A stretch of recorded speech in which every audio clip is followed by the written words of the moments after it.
Buenas, mi nombre es Eliani Ávila y les vengo a hablar sobre un tema que nos interesa a todos, la creatividad. Pero no lo haremos desde un enfoque ni académico ni abstracto. Vamos a hacerlo desde la experiencia de una persona que ha hecho reír a millones de personas en todo el mundo. Y sí, estoy hablando del autor John Cleese, fundador de los legendarios Monty Python, que es un actor, guionista y el autor de este libro que hoy vamos a hablar. El libro se llama Creatividad, una guía breve y divertida. Como veremos, Clese nos demuestra que la creatividad no es un don reservado para unos pocos, sino un proceso de entrenar y aprender. Ahora, ¿qué es la creatividad? Clese empieza el libro con una definición muy sencilla. Dice que la creatividad es simplemente una nueva manera de pensar las cosas. Y aquí viene lo interesante, la creatividad no es exclusiva de los artistas. No hace falta ser pintor, música o escritor para ser creativo. La creatividad puede darse en cualquier área de la vida, en la ciencia, en los negocios, en el deporte, en la cocina o hasta en la forma en la que organizamos nuestro trabajo. Como dice Clese, siempre que encuentres una manera mejor de hacer las cosas, estás siendo creativo. Esa es la primera gran lección de la creatividad, de que la creatividad está al alcance de todos, en cualquier profesión y en cualquier momento. Ahora vamos a ver 3 mitos sobre la creatividad. Realmente existen muchísimos mitos alrededor de la creatividad y Clese desmonta 3 de ellos. El primer mito, que solo es para artistas, que ya hemos visto que es falso.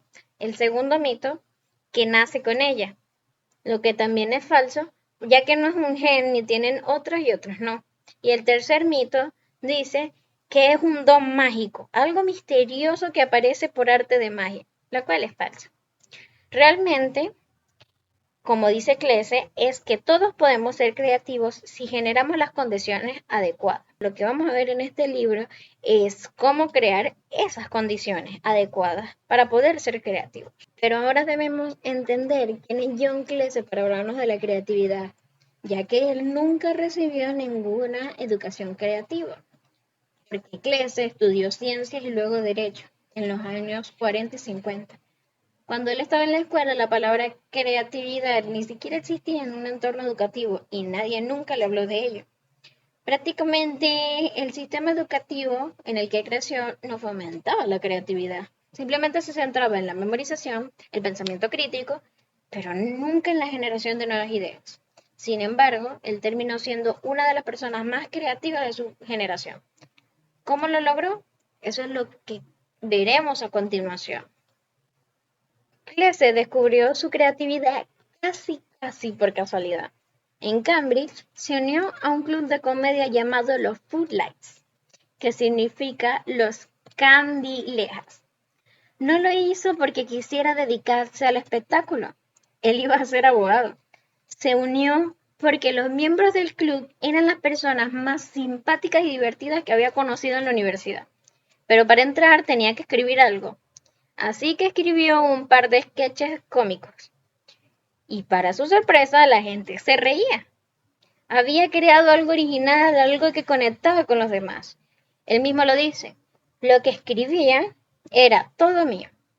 No era una copia, era suyo. Y así descubrió que podía ser creativo. Pero Clese descubrió algo muy curioso mientras escribía estos sketches.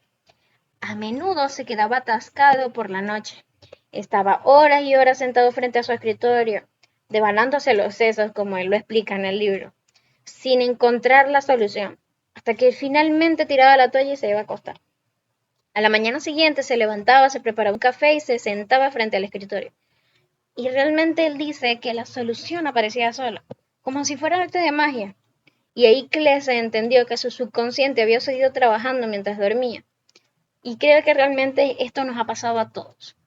Así como cuando intentamos recordar un nombre y no lo conseguimos, y al cabo de algunas horas, cuando estamos pensando en otra cosa, simplemente aparece. Eso lo explica así. Mi subconsciente trabaja en ciertas cosas todo el tiempo. Es un mecanismo que funciona sin que nosotros seamos conscientes. Pero ahora él explica una de las cosas más fascinantes del libro. El subconsciente no habla con palabras, habla con imágenes y sentimientos. Clese pone el ejemplo de un experimento con caracteres chinos. A un grupo de personas se le mostraron unos caracteres y días después se le mostraron esos mismos caracteres mezclados con otros nuevos. Cuando les preguntaron cuáles les gustaban más, prefirieron los que ya habían visto, sin saber que los habían visto. Su subconsciente los reconocía y los generaba una sensación de simpatía. Por eso los sueños son tan importantes para la creatividad. Los sueños hablan el lenguaje del subconsciente, imágenes, emociones, patrones. No son lógicos ni ordenados y precisamente por eso pueden aportarnos ideas. Ahora, llegamos a una de las ideas centrales del libro, que se habla de dos modos de pensar inspirado en el libro Mente de Tortuga de Guy Gladstone. Por un lado tenemos el cerebro de liebre, el rápido, lógico y analítico. Es el que usamos para resolver problemas, hacer cálculos, tomar decisiones. Es consciente y enfocado. Y por otro lado tenemos la mente de tortuga. Es lenta, juguetona y soñadora. No busca respuestas inmediatas, sino explora, divaga, juega con las ideas. Es subconsciente y abierta. Clese nos quiere explicar aquí que la mente de tortuga es tan inteligente como el cerebro de la liebre. No es peor ni más lenta, es diferente. Y para ser creativos necesitamos utilizar ambas. El problema es que en las escuelas nos enseñan a usar solo el cerebro de liebre. Para mente de tortuga la descuidamos y sin ella no hay creatividad. Ahora, ¿cómo podemos entrenar nuestra mente de tortuga? Clese nos da dos claves a partir de un estudio con arquitectos creativos. En la primera clave dice, saben jugar. Jugar como los niños, sin miedo al ridículo, sin un propósito inmediato. Los niños juegan por curiosidad, por explorar, no les importa equivocarse. Los adultos creativos no han olvidado esa capacidad.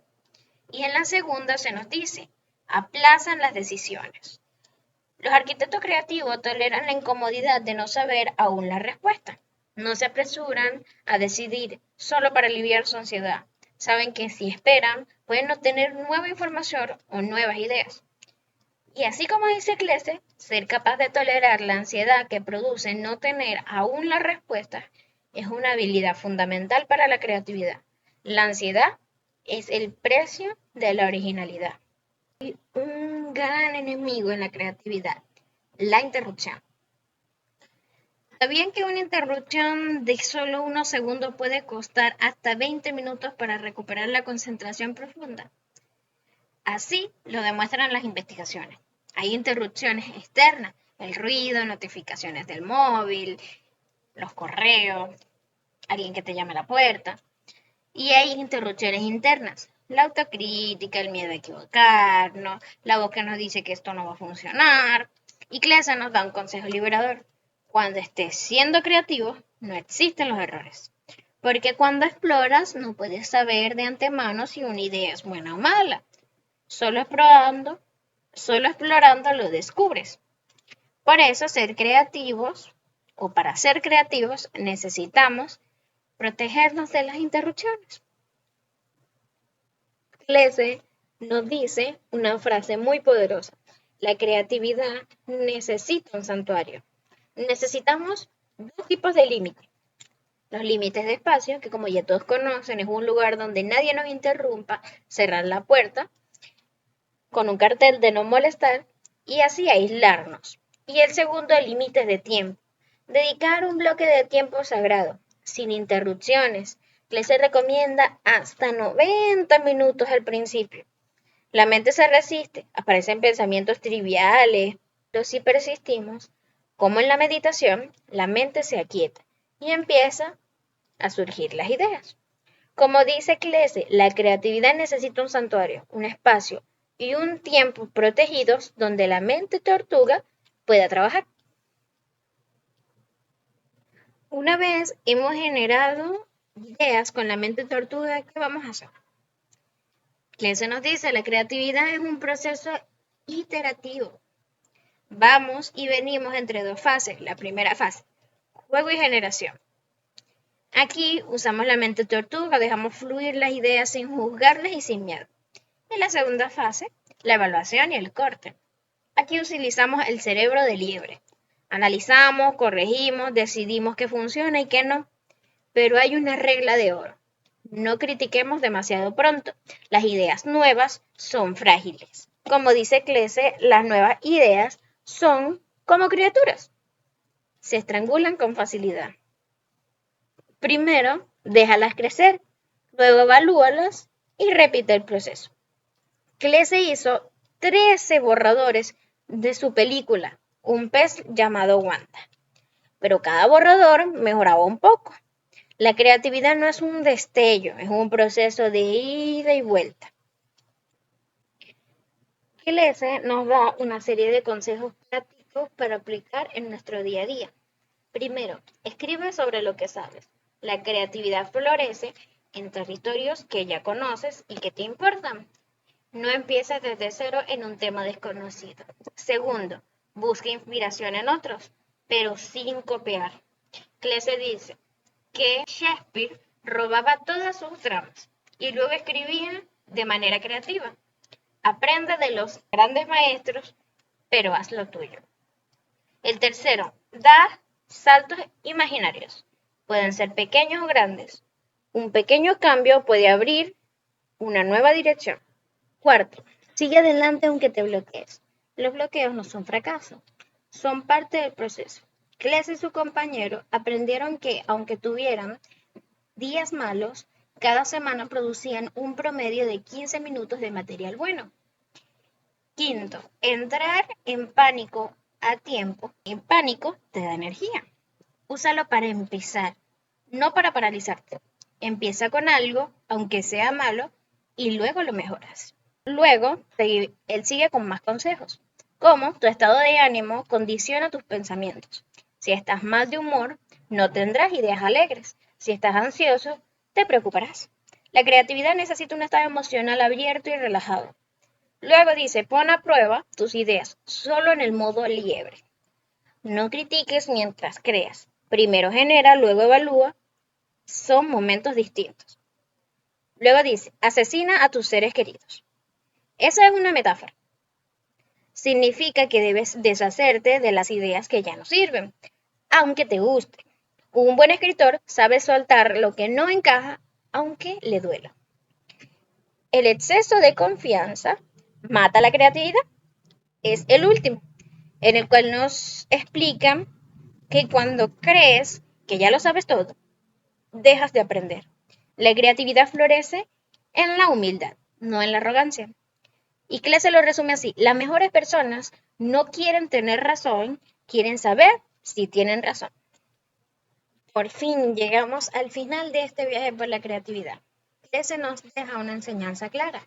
La creatividad no es un don mágico, es un proceso que se entrena. Todos podemos ser más creativos si aprendemos a dar espacio a nuestra mente de tortuga, protegerla de las interrupciones, alternar nuestro cerebro de liebre en el momento adecuado, ser pacientes, jugar, explorar y confiar en nuestro subconsciente. Y como dice Clese, todos podemos ser más creativos si sabemos cómo. La creatividad está al alcance de todos. Solo necesitamos generar las condiciones adecuadas y confiar en el proceso. Muchas gracias por su atención.